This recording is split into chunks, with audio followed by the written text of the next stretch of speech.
देखिए, एक बड़ी अफसोसनाक बात है कि बाहर से जो लोग कश्मीर में काम करने आए थे, थोड़ी इज़्ज़त की रोज़ी रोटी कमाने आए थे, उन बेगुनाह लोगों को इस तरह निशाना बनाया गया। इस हमले की जितनी निंदा की जाए कम है। पैसा देके ना इस हमले को कम किया जा सकता है, ना इनके घर वालों को जो तकलीफ़ का सामना करना पड़ा है उसमें कोई कमी आएगी। लेकिन ये हमारे तरफ से एक छोटी सी कोशिश है कि इस मुश्किल दौर में हम थोड़ी सी उनकी मदद करें।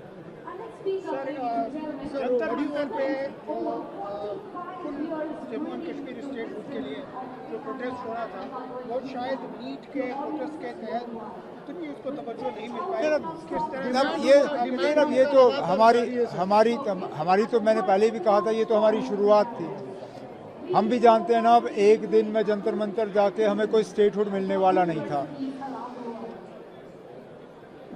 लाखों में स्टूडेंट्स आए, उन्हें भी 25 दिन लगे।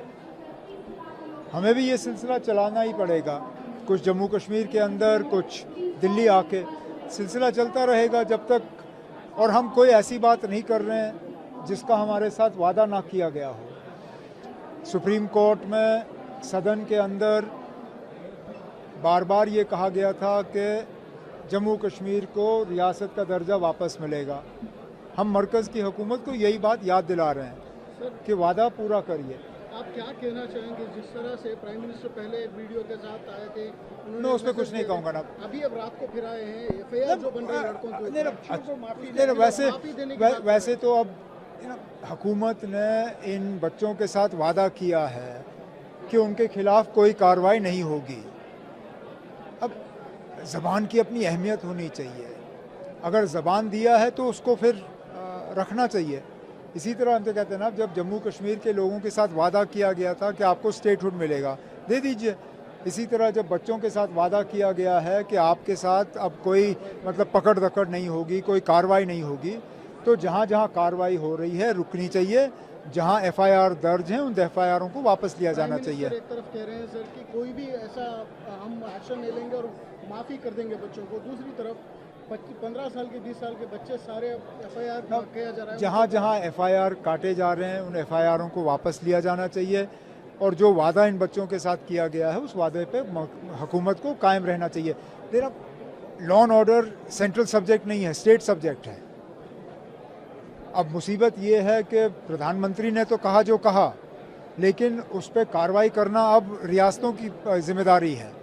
ज़्यादातर रियासतें जो हैं वो बीजेपी की हैं, तो आप अपने चीफ मिनिस्टर से कहिए कि एफआईआर दर्ज करना ये बंद करिए, तभी जाके अगर प्रधानमंत्री की बात को प्रधानमंत्री के पार्टी के चीफ मिनिस्टर ही ना माने तो फिर क्या फ़ायदा। पार्लियामेंट में जो लगातार बातचीत की एक तरफ मांग हो जा रही है अपोजिशन पार्टीज की तरफ से, आपके एमपीज में हैं, कांग्रेस और एसपी के बहुत सारे एमपीज पार्लियामेंट में बैठे हैं और धरने की जा रहे हैं कि आंसर चाहिए, लेकिन पार्लियामेंट जिस तरह से चल रहा है आप देख रहे हैं। आंसर तो सबको चाहिए। अब कुछ अहम सवाल किए गए हैं, उम्मीद करते हैं कि कुछ दिनों में कम से कम इन सवालों के जवाब तो मिल जाएं। राजनीति हो या क्रिकेट, देश विदेश की ब्रेकिंग हो या आपके मोहल्ले की बड़ी खबर, सब मिलेगा एक ही ऐप में, सबसे तेज और भरोसेमंद। अभी डाउनलोड करें दैनिक भास्कर डिजिटल।